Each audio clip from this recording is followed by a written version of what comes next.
Today, Radical Ones, look up to the stars with 1996's DragonHeart as we continue our Sword and Sorcery Summer. Well, thank you. We dragons love to sing when we're happy. It's time to get radical.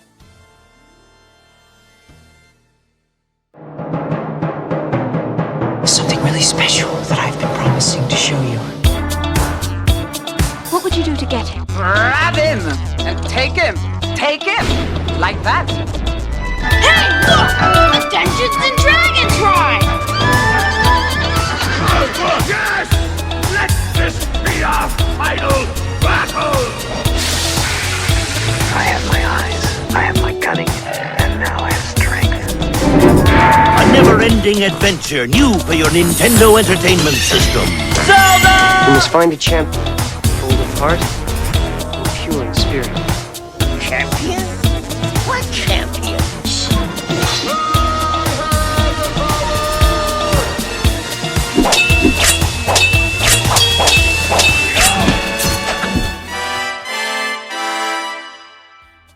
Welcome back, Radical Ones, to another episode of the Radical Retro Rewind podcast. As always, I am your host, Radical Ryan Hunter, here with Rob, the movie geek himself, for another episode in our Sword and Sorcery Summer. Welcome, Rob. Hi, Ryan. Thanks you, and hello, everyone out there. When we got our summer list together, this was one of the movies that you had put down, and I have never seen it up until this point. Spoiler. That's so wild. I thought that this movie would be right up your alley. So why why didn't you see it? It is May 31st, 1996. And I have absolutely no idea, Rob. I actually investigated this and I went back to the year of 1996 because I'm like, what was going on that year that I did not see this movie? Because like you're saying, Rob, I would have loved this. So this is the films, Rob, that stood out. Matilda. Okay. 101 Dalmatians. Okay. Space Jam. Harriet the Spy. This was all out around the same time? Like the few months around this time. Okay. Muppet Treasure Island, a Very Brady sequel. I like that you're listing all these titles. Do you mean to tell me you saw all of these movies in the theater except for... Yes. This is crazy. You didn't. You saw all of these. I swear to God. Mars Attacks, saw in the theater. Independence Day, saw in the theater. Phantom, saw in the theater. They were all 96. All 96. I saw it in theaters, and I saw every movie you just listed at the movies as well. I don't know why this one's any different. And Oddball, which I also saw, perfect time for this month. The Birdcage, which I saw with my mother. All 1996 around that. So strange. But this is the beauty of this podcast. That's so funny. I saw all of those. 96 was the year. Like 95, 96 were actually really good years. But what a spectrum, Rob, because I was clearly seeing a Very Brady sequel at an age where I was still invested to see Matilda and 101 Dalmatians. So what the hell was I doing? So funny. 101 Dalmatians stands out to me. I was in Georgia that year. Was I? But why? I don't know. In my head, because I saw it by myself, and for some reason I feel that I was in Georgia at that time, but I don't think I moved to Georgia until after 99. So I don't know how that works. I can't remember. I thought I saw that. Was it the sequel, maybe? Because they did do the sequel, too, right? Maybe I saw the sequel in... I can't remember. I just remember going to Dalmatians, and I did not like it. I was not a fan. It must have been the sequel. I think the sequel was not honestly, good. I wasn't a fan of the first one. I mean, it's not like I didn't get it. I just didn't find it amusing. But to be honest, I don't remember really being like, ooh, the cartoon is so amazing. Yeah. But I don't know. It was just because the animals didn't talk. I guess that threw me a little bit. But then I watched it a second time and I embraced Glenn Close, and I was like, this is so amazing. I love this movie. I didn't need to see it a second time. But we're not talking about that one. We are talking about DragonHeart and the fact that you have prejudice against dragons for some reason. I cannot believe it, Rob.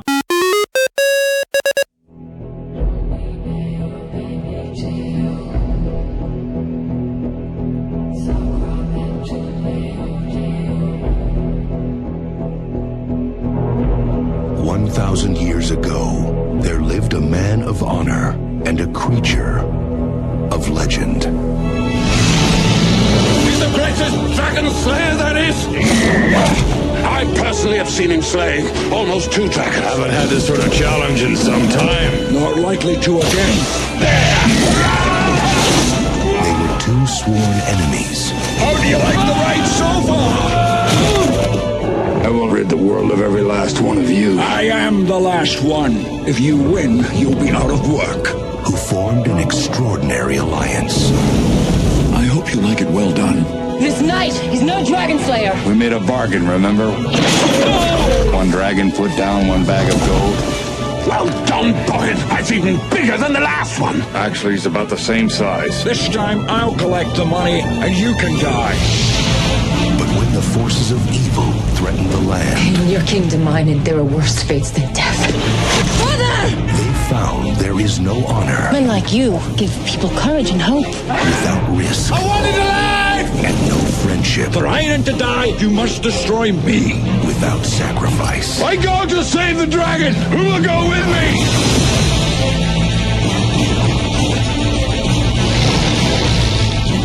Universal Pictures presents a motion picture that will make you believe. DragonHeart.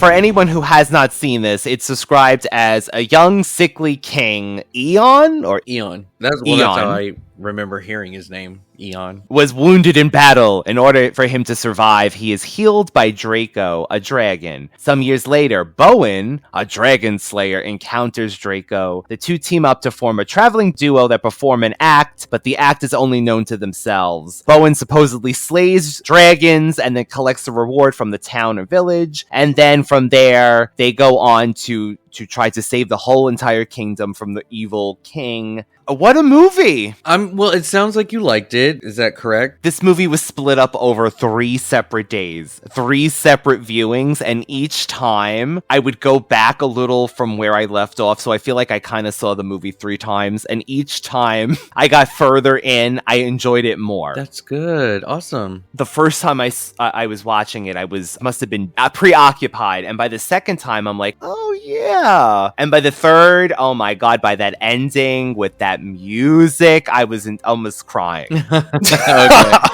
Yeah, it's funny rewatching it because I had more memory of Draco being in the movie more than what I had witnessed. Apparently, he was only in it for 23 minutes of the movie. Maybe even less, I think I read. It's funny that the plot goes into them working together because they only do that twice out of the whole movie. Like, it takes them forever to make that deal. It's very true. They don't even interact with each other until after, like, the first hour or whatever. Not that it's false, but the big point of this movie is how they become buddy-buddy. Wasn't really a big part of this movie. It was actually just about how evil this king was and how ungrateful this man was getting a second chance at life. And yeah, it was pretty bad. But the 2 of them, Draco and Bowen, were fantastic to watch together. And I do remember in the theater that we were all having a good time. Like, the audience was really enjoying their comedy. So you know why I think they mentioned that in the description, Rob, even though it's not really in the movie? Evidently, the writer, Patrick Reed Johnson, came up with the idea for DragonHeart and pitched it. And he pitched it as an idea of a dragon and a knight conning villagers for money, because he thought that concept was not only funny, but kind of sweet. And it's the last dragon and the last knight meet up and make this deal. So can I tell you the first thing I thought of when we get to this red-headed son of the king? I said, oh my god, it is Fred and George Weasley.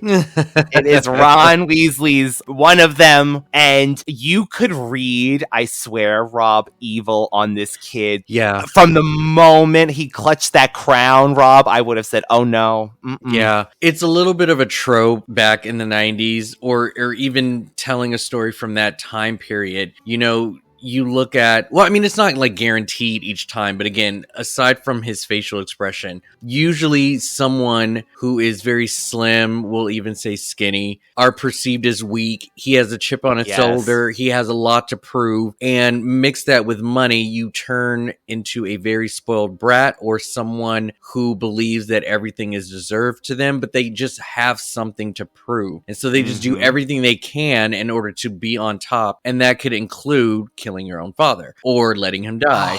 Or, you know, just betraying the oath and all the above things that are happening. So it makes sense for him to take what's his, because what else does he really have to offer if he's not in power? Like, I get it. And I thought this movie was perfectly cast between the boy and the grown man. I forget his name at the moment. David Thewlis? Yes, he is from Harry Potter fame, and he, you know, went around the block and some change with Leonardo DiCaprio. I know you know that movie. Do you know that movie? Nope. Oh, yeah. He played an older sort of mentor to Leo, and those two were hooking up the entire movie. It's called Total Eclipse. Vaguely familiar. You can easily look it up because Leo, you know, doesn't go gay that much, so like it would come up real quickly. But yeah, those two were hooking up so much of this movie. But yes, he's mostly known for Harry Potter fame.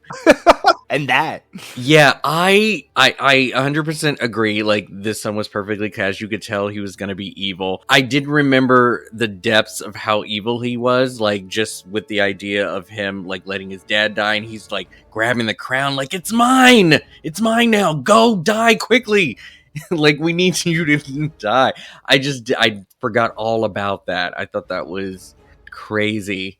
But then the twist, right, where he grabs the crown and you see this, how wicked he is, and he's just like, yeah, like Rob is saying, why won't you just die already? Because you think the father's... But right after that, he gets impaled by a tree by this other younger character who ends up being another character in the movie. And at first I was like, what? Like, I thought she was going to become somehow the rightful heir. So that's how already I was starting, but no. Yeah, what did I write? I said, I jumped, and then a mother will do anything for her child, right? I think she knew that he was not pure of heart. It's just a matter of being a mother. Like, you just want to save your child at all costs. She may not have spent too much time with him as much as Bowen has, as far as like training and stuff. So he has more of an idea of like, is he chill? Is he, is he with the oath? Does he, you know, and he's all like, yes, I've taught him everything. He follows everything I do. Like, he's awesome. So she's like, fine, let's just go get him fixed then. And so I didn't believe it. It's just really too bad that he had no idea how dark his heart was. I really don't understand. It's to be a mentor and to teach somebody, you have to be very, I shouldn't say egotistical, but there's just something self-righteous about, oh, I'm gonna train this guy, and because I'm training him, he clearly is good. And I guess, I don't want to say that this kid was a good manipulator, but he obviously said everything he, like, Bowen wanted to hear, and he just ate it up. You know, like, it's just so easy to praise Bowen, and he'll just believe whatever, because it's what he wants to hear. You and I could tell. Why couldn't he tell? That's what you're right, Rob. Especially as a mentor, he must have seen him every day, basically, or in and out of his life. And to me, I don't even think he pretended. I think this kid was so pretentious, and he got away with it, clearly. Yeah. But you're right. It's something that he definitely did not see, or he did not want to see. You can just sense the desperation in this boy. Like, you like, even when they were sparring, he just had such a nasty attitude about losing, and I don't know. And I think he even said something snarky, like when they were like, oh, I'm gonna go fight, and he was, I want to go too, and I deserve to fight. He was like, you know, I'm like, he clearly hasn't learned anything. Nope. You're given a new chance at life, and he still went evil. That's the sad part. Draco had a choice, right? He was like, I'm not just gonna give up or a piece of my heart, or go for bat for this little boy that I don't know. He was like, I need you to swear for me. And then Bowen was like, I'll do it. He's like, no. The boy says it. I don't care if he's on his last breath. He better swear to me that he is going to uphold the law. And I love that, even though it didn't work, but I love that he made the boy swear. And that boy lied through his dying teeth with his holding his crown in his hand. It's just a lot to on a give, gurney. For somebody that you don't know. And, they were all about loyalty back in the day, I guess you could say.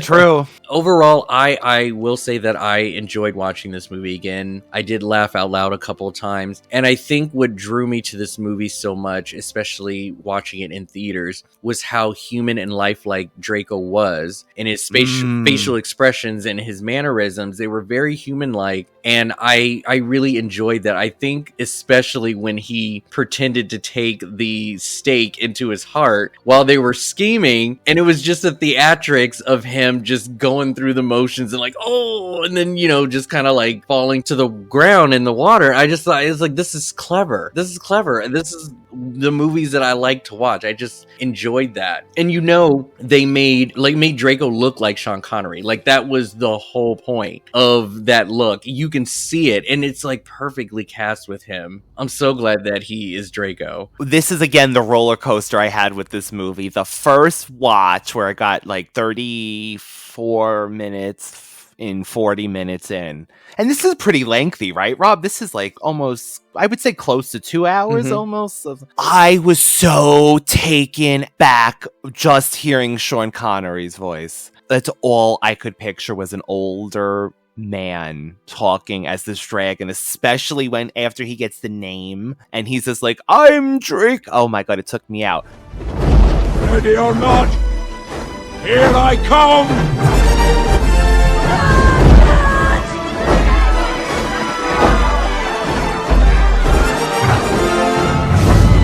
It's Draco! About time. Then by the second time, I'm getting more warm up to this voice. And then by the third time, again, by the ending of this movie, I was just like, oh, yes. Look up to the stars. To the stars, Bowen. To the stars.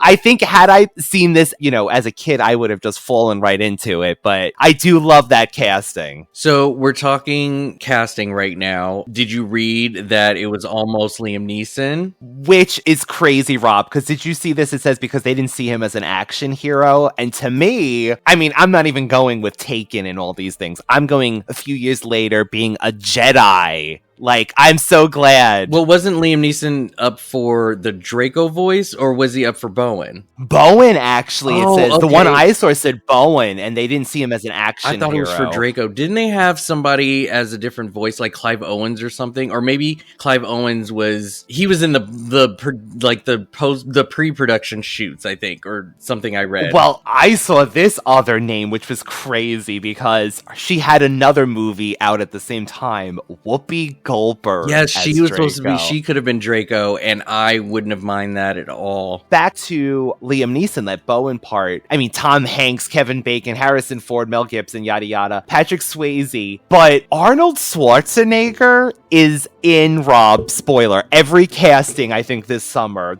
Every movie, supposedly Arnold Schwarzenegger was almost in. I mean, literally, down to Clash of the Titans. I'm like, this man evidently was going to star in every movie in the 80s, in the 90s.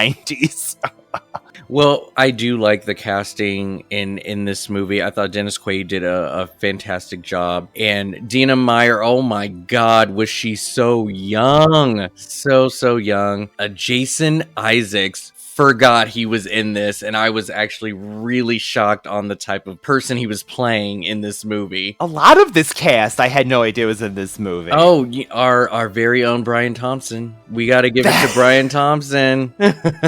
Really in everything, honestly, right? Yeah, so funny to see him immediately. I was like, oh my gosh, Shao Kahn, I know him. He was actually in it for most of it too. I didn't really remember him that much. Which was nice, which was a nice surprise as well, yeah. But But yeah, I enjoyed Dennis Quaid in this. I thought the whole cast all around, even our preacher, Postlethwaite, Thwaite, is it? I always get his name wrong. Postlethwaite, yeah.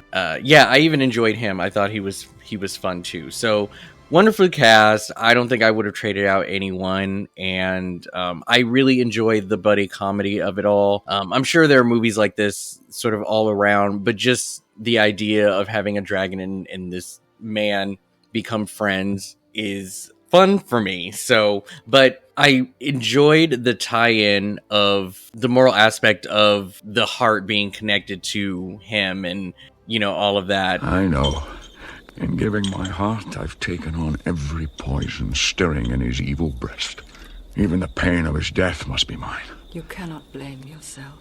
I mean, it definitely created stakes, right? And yes, it made sense that, you know, if they share one heart, obviously they are inflicting one another. I don't, there's a little bit of magic to it when it comes to pain inflicting on both. It'd be different if the heart only was punctured and then that affected the both of them, but any kind of pain affects. And there wasn't really any other magic in this, so I don't know. Do you think that all ties together and that works and makes sense for the rest of it, you know? I was going to ask you, too, with the whole idea by the end when the king was like, oh, you can live for eternity. So he's came up with the idea, basically, if he doesn't kill Draco, he could live forever as well, right? They wouldn't die then? Because I think that the king would still age, but maybe he didn't die as long as both hearts were beating. It could be. But then what's the point, like, if you keep aging into the point that you're a skeleton and you're just walking around like... They didn't really establish the whole entire rules, but yes, he believes, excuse me, he believes that he is immortal as well. What did you think about the CGI of Draco? Happy Jurassic Park 30th anniversary this month as well. This had a lot of the team that worked on Jurassic Park, and they built the model of the dragon off the CGI from the T-Rex and elongated it and stretched it. I actually saw a video of this as like the first steps of this movie. So that blew my mind, really. That connection. And it looks good because, I mean, we'll get into in a little, they came up with sequels and I saw clips. It's amazing that the CGI from, again, 1996 looks so much better than the sequel they just came out with 2020 or whatever. So how does that happen, Rob? It was a little worse than what I remember as a kid. Yeah. It reminded me a lot of Reptile from Mortal Kombat, to be honest. There was just this glossy look over when he first sort of arrived on the scene. Reptile wins. Flawless victory. That I was like, okay, yeah, it's not bad. It's not bad, but I was curious what you thought. But again, his facial expressions and everything was it for me. I thought those were nice touches that they gave the dragon in order to, you know, emote emotion. Do you know the other thing I really liked too? That there was no, and I call it forced romance between the two, the human leads of Dennis Quaid and Dina. You know, it kind of was implied that maybe they liked each other, but I liked that we didn't have to get into this romance and that they were gonna, you know, like, we didn't need that in this movie. The romance was the dragon, I think, and the knight in that sense. Yeah, I agree. I think that just them being on the same side was enough for me to have them, you know, be a team, and that it didn't have to be about romance and whatnot. Yes. And yes, she was sort of held by sword point. But at the end of the day, he was struggling with having to take out Draco rather than what happened to her. Not to say he had to choose, but the story for me was about, can we keep their friendship together? And it wasn't like, can they live happily ever after? I was more about their friendship. So I'm glad that they didn't go too far with the romance, because I think it would have distracted us from, I think, what is the main point of this story is the two of them and their connection. So that's me. That's me. So yeah, it was implied, but they didn't really make it like official. Thank goodness. And then if this movie was not PG-13, and evidently it's really just because of the sword and the fights of this movie, when that king has her pinned to his bed a few times, it's just like, oh my god. I'm so glad that this movie is innocent in the way, because in another version of this movie, which evidently, Rob, the sequels keep getting more and more, like, I guess, like the last one evidently was so bloody and like it's complete opposite of where it started at. Oh, it's very Land Before Time. It gets more childish as it goes on. So I'm surprised they didn't turn them into musicals just the same. I loved this. It was in pre-production as early as 1992 with Jim Henson, excuse me, the shop hired to create the dragon. I am all about practical effects. I mean, I know it's all about the magic now of the CGI at the time, but this is they built a full-size dragon head and an animatronic dragon puppet, so I would have loved to have just seen what they came up with even. Yeah, I think they did a wise choice of using practical effects. I read somewhere that they used an actual plane as sort of the model of when he's flying and whatnot. So, and then maybe just CGI'd over it or whatever. Yeah, I like that they still kept some practical effects in this for sure. So I really quickly have to mention I guess it's the theme of this movie. I sent a clip to Rob of the Mulan trailer, which is my favorite Disney movie. And I'm watching this movie and I'm like, I've never seen this movie before, but why do I know this song? And it's beautiful. I mean, this, if anything, this score is gorgeous. And I'm thinking, and then I'm like, oh my god, this was in the Mulan trailer. And I always wanted remembered that.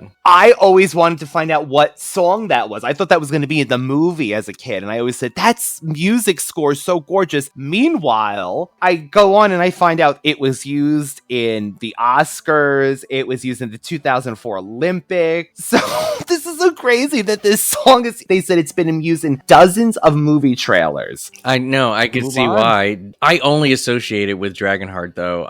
Again, when I was even watching that Mulan trailer, I was like, this is so out of place. I was like, this doesn't work for me, but it was in the trailer. I had no idea. That's funny. They have been saying there's a potential remake, Rob. Really? Why? Especially with the sequels. There's five movies altogether. They do not need to remake this. And I don't know. That's a little weird. Like, who's out there thinking like, God, I wish there was another DragonHeart movie?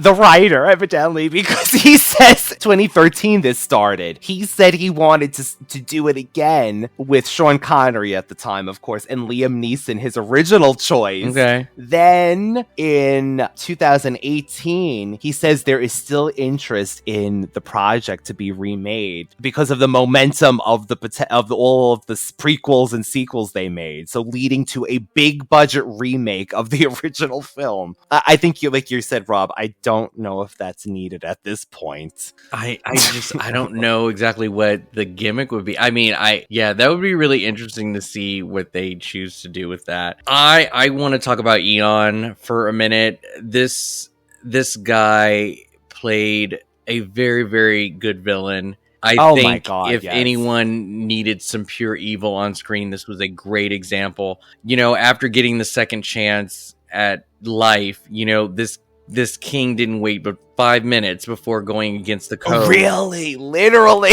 Like, he was willing to kill the people who raided, and, you know, the very person who actually stabbed the king, you know, he was punished by being blinded by poker. And, like, that was just so messed up. And I'm just like, who hurt him? Like, I just wonder the relationship between him and his father. I don't know what has been put in his head to have him come out so vindictive, especially with the mentoring of Bowen trying to bring all this good out of him. Like, what was this dad like to make this boy so evil? That's actually a great question, Rob, because the mother clearly has a heart that she's even willing to sacrifice her son's, life just for the greater good after she realizes how evil he is. Oh, I have come.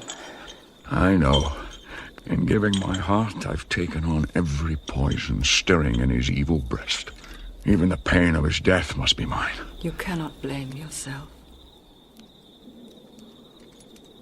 Death without immortality. That was not the only reason. I had to wait for a time when mankind would not repeat my mistake and let tyranny thrive. When there would be those who remembered the once ways, remember that even in the darkness there is still light. Cannot see. Are the stars shining tonight? Brightly, my lord. Brightly. Then let us end it.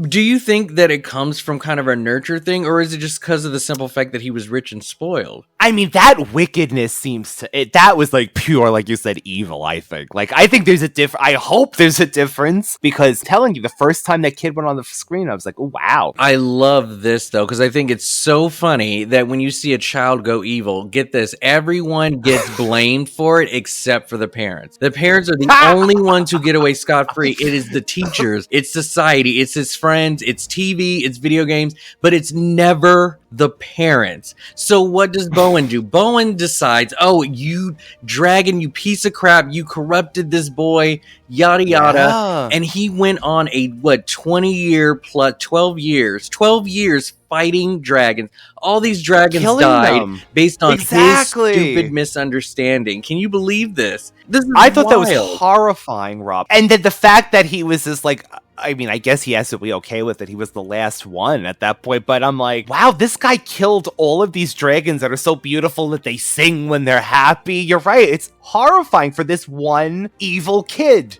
And you'll kill me for sport? And when there are no more dragons to slay? How will you make a living, knight? Shut up! I also love the fact that Sean Connery must have voiced every single male dragon in that movie, because for Bowen not to recognize his voice... Yeah, that made no sense. I was like, this is not Clark Kent, okay? Like, he doesn't have a pair of glasses on. His voice is so distinctive. I would easily just be like, you're the dragon that poisoned this boy. And he had How no did he idea. not? Exactly. Like, that voice would, if he had such a vengeance for him, I think he would have that voice, imprinted in his head. But did Draco know the whole time? Did he know the whole time? Or was there a certain point in their friendship? Because the minute he mentioned the king, he was like, I did not corrupt that kid. And I was like, you knew. But did you think he knew the whole time, even when he was getting attacked? That's an interesting question. On the third viewing, I did get that idea. On the first two times when I saw those scenes, I didn't see it. But the third, especially when he said, oh, every dragon knows that tale. Like, you know what? I'm going to give him yes that he knew, because he's a magical dragon. You? Yeah, I think he knew. I mean, why wouldn't he, to be honest? And it just sucks. He had a little bit of regret, just being like, dang, I thought that, because remember, he admits, he goes, I already knew the boy was evil. I just thought that my heart would help him. But it didn't happen. That's why he wanted the boy to swear. I think that's what happened. And it still didn't work. I know, right? It still didn't work. Eon, he's like almost raping women, and you know, like he's he was just so horrible. The tip of the iceberg is him, you know, taking out his own mother. How unmotherly of you. I love this woman. She is the type of woman who is queen because she hustled. She did what she had to do to make it to the top and stay to the top. Do you know, this woman literally was like, my son, I have the best dragon slayers from all the land to hunt down this dragon. And the minute they were there, I was like, I know what you're doing. You are sneaky. You are sneaky. And I forgot about that small little plot point. But she was like, here are your best dragon slayers, because the moment they die, you die. And she knew it. And I just was like, this is a woman who hustles. Like, I know she put in the work for her power, and I dig her for it. I thought that was such an awesome plan. It just sucked that it did not work. Wasn't the journey alone to get to the dragon like a week or two she had to walk to? So yeah, this woman, she did take control. Yes. And she was wearing those willow Mumra head get up thing too. So that moment though, when she is confronted with her son, and the son realizes that, oh, you tried to trick me, and you know, he's like, I can't believe you do this to your own kid, and blah blah, and she just walks away into the blackest room ever. Did she know? That was my question to you. Do you think that she knew her fate, that this was it for her, and she decided to kind of just do it out, you know, not in front of everyone, or do it with grace? I don't know. But do you think that she knew what was going to happen to her? She had to. That's how I took it too. She knew, like, she was walking to her death. But then at that point, I guess I said, oh, they did it off screen for the kids, I guess. But yeah, I think she knew. Yeah. I hope she would have ran though, but no. I mean, booked it. if I was Eon, I'd probably do the same thing. I mean, I don't want this woman near me if she wants me to die. But he was a horrible king, and I just he was so bad. But to the point of the movie, I think he did a phenomenal job as playing this evil guy. Everything about him just screamed like you deserve what's coming to you. For the 20th anniversary, this was years ago at this point, they actually did a never before seen footage enhanced visual effects remaster and a remastered soundtrack. So maybe if this is on Blu-ray or something, this might look amazing nowadays. It might, yeah. I mean, I don't think this movie is like boring or even outdated to not form of rewatch. I think the lightheartedness of the buddy comedy between the two of them, I think is enough to just have a funny, good time. And I don't know, there's something about its 90s charm that gives it that rewatch feeling. Truly. I don't know if that even made sense, but there's just something about it where it's just like, you would never see a movie like this again. And the movie is actually not bad. Like, even the idea of the movie isn't bad. But yeah, Who would think somebody would be like, oh, you want to go? Otherwise it would be animated. Like, you just don't think about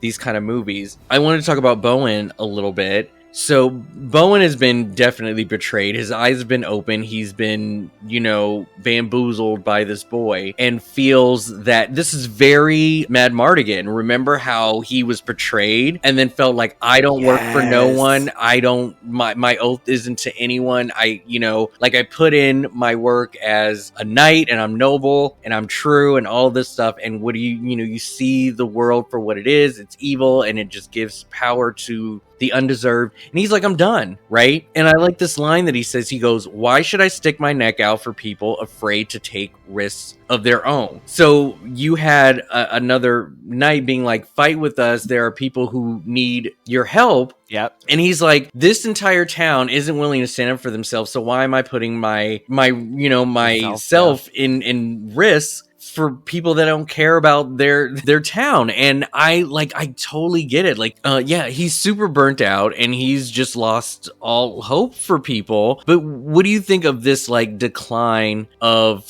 not necessarily self-worth, but just not having any kind of honor of no kind compared to Mad Mardigan? What do you think about sort of this trope that we're noticing between the two movies? Great point. I feel like this could happen. I'm sure this happened in real life too, when you put everything into them, into the fight, and then they're betrayed, their king does this. Yeah, especially this one where he was so invested in this code and this pact to raise this kid. I could totally see him turning his back on everything. But the whole time I've kept saying, you had to have known, like you were saying, you had to have known, you killed all these dragons, and meanwhile, it's right in front of you. It's right in front of you. Well, both times, both characters were given a reason to fight for a greater purpose, not of their own. And I think he learned that it's not all about him and that he did it for a reason, right? And it's to fight for the underdog, the ones that can't fight for themselves to a certain degree. True. And I liked his growth. I liked his arc on, trying to believe in that once again.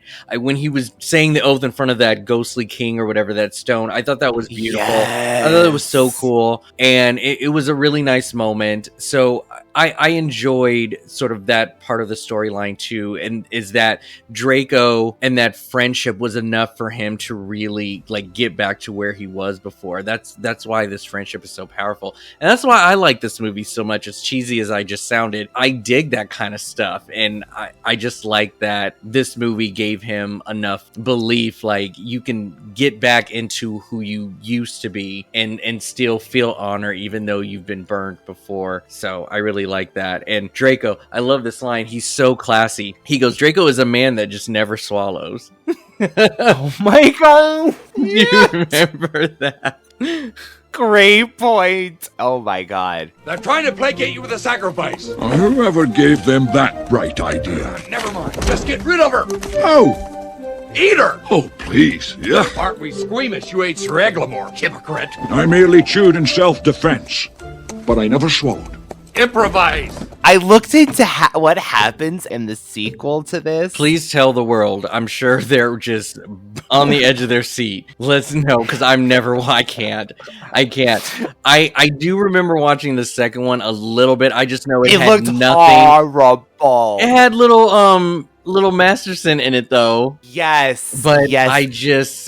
I can't bring myself to do it. So like, what happened? I was like, where are they getting the next dragon from, right? So I just looked to find out that Bowen, played by clearly a different actor at this point, old man, gray, he goes to Draco's lair where they first meet. And what does he find? Dragon eggs. Oh, God. How is that possible? Dragons are asexual, just like Jurassic Park. They find a way. Oh, I was just thinking like... Well, I shouldn't say asexual, but I mean, they're able to, procreate. Yeah. But I mean, did Draco know? Or no, this is just added on to make the sequel, of course. You go from there, and Helen, I always call her Bottom Carter. Mm-hmm. Helen Bottom Carter evidently was the voice in the last one. Oh, that's 2020. That's right. I did read about that. Really quick, Rob, I like to have been touching on this merchandise lately with our sword and sorcery movies. So they had DragonHeart Fire and Steel, a video game loosely based on the movie for PlayStation, Saturn, PC, and a Game Boy version. But get this, the PlayStation cover had a dragon on it that was made in the 80s from some stock art that they just used that has nothing to do with Draco. If you look at it, it looks like Dungeons and Dragons, like a horrifying dragon. And a DragonHeart Kenner action figure line, including a deluxe light up talking Draco, the heart lit up or whatever, and it talked. Very cool. I did not come across any of those toys. I do remember passing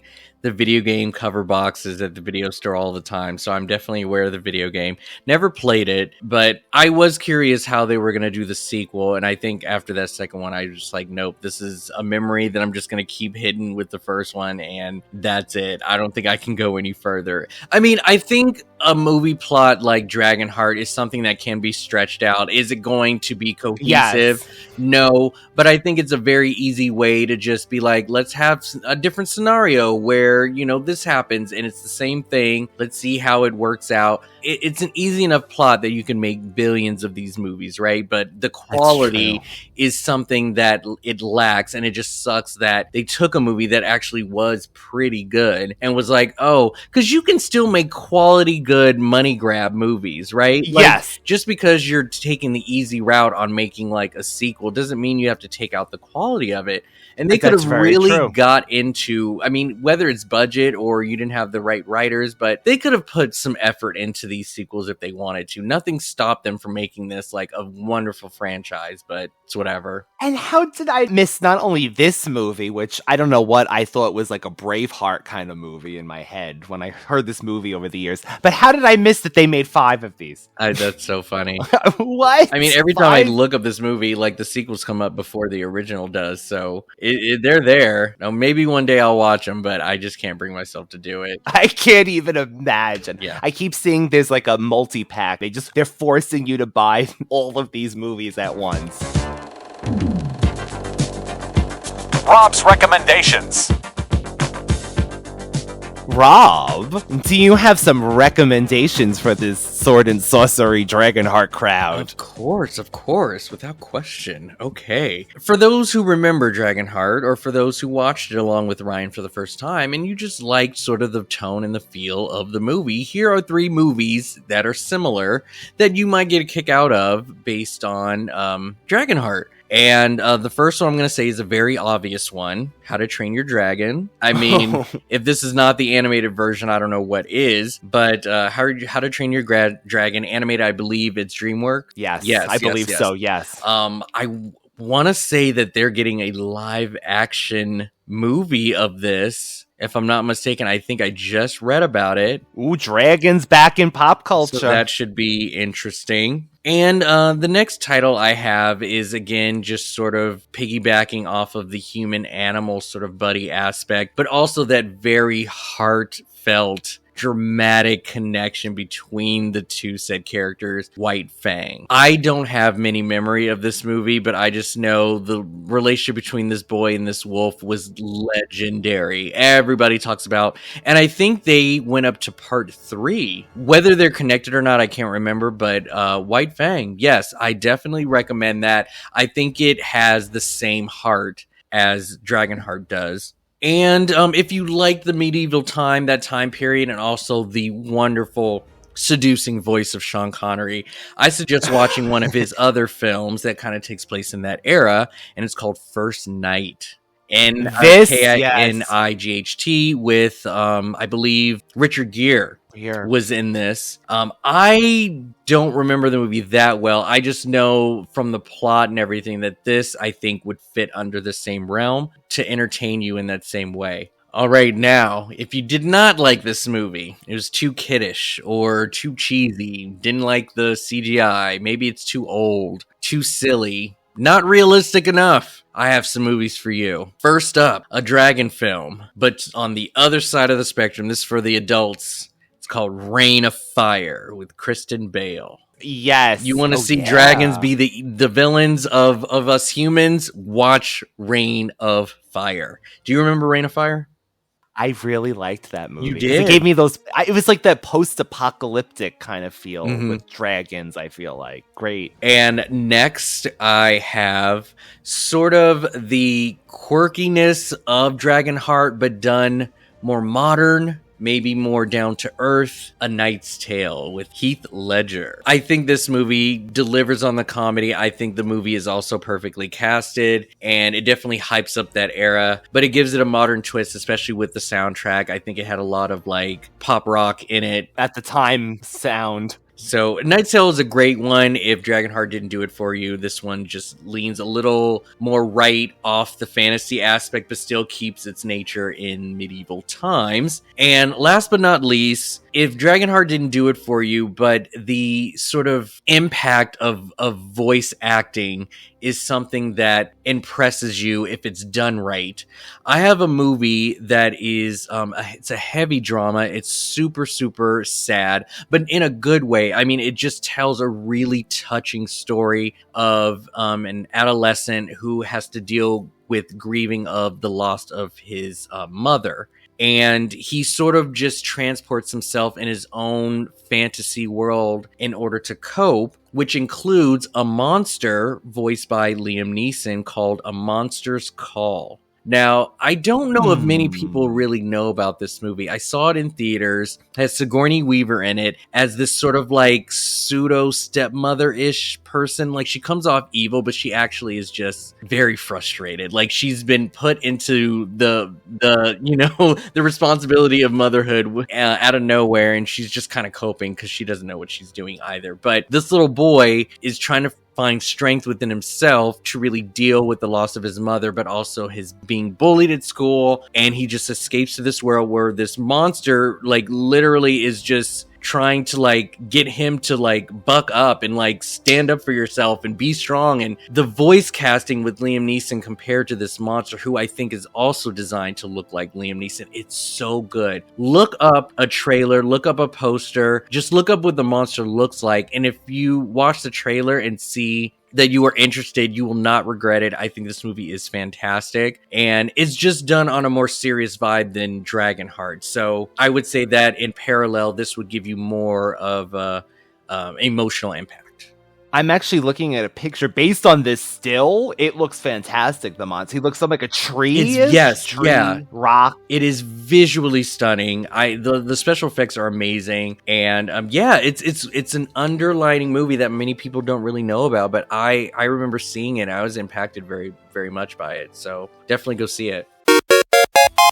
I'm really enjoying this Sword and Sorcery Summer. I'm hoping to see more movies that I haven't seen, Rob. In general, what an experience That's good. Yeah, I want to say that when I was making my list of possibilities to be in this summer theme, this movie was the first one that I thought of out of everything. Because, I mean, all the natural never-ending stories and all of that stuff, yes, duh. But, like, this is a movie I know that many people don't know, so I was like, this has got to make it on the list. So I'm glad it got your approval. So next week, we are doing Return to Oz, which is, speaking of a little different, it's more of the magical, mythical kind of side of this summer. And Rob, that is just one of those movies that I have just loved since it came out. Well, I was born the year it came out, but since I remember watching it.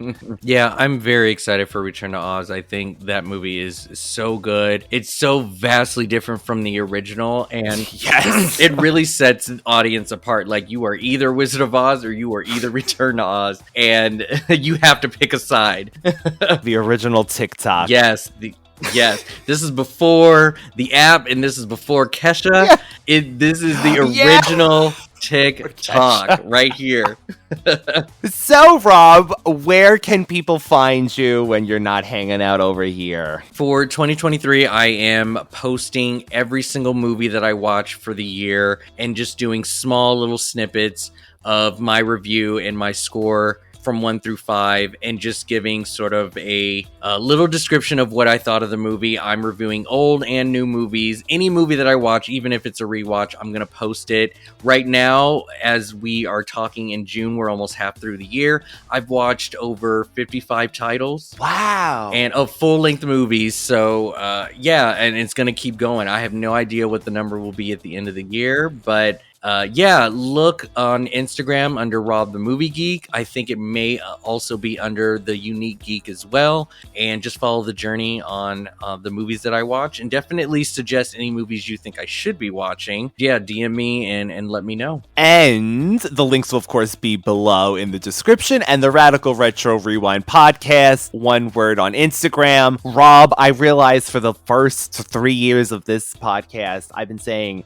Radical Retro Rewind podcast Instagram, and the whole time it's just been Radical Retro. Really? Why have I not corrected you on this? I thought you knew your own page. You think I would? He knows what he's talking about. You think I would, right? So I finally changed it to that, and then I realized that every old link is now obsolete because Instagram just... I just screwed us all up. So Radical Retro Rewind, Instagram, it is in the description. If you're missing, it's there. So join us next week. Thank you again. Loved that Rob brought this movie to my attention. So thank you, Rob. Of course. Glad you liked it. Me too. 3 times. Bye, everybody. We'll see you next week. Bye-bye. Now, Draco. Without you, what do we do? Where do we turn?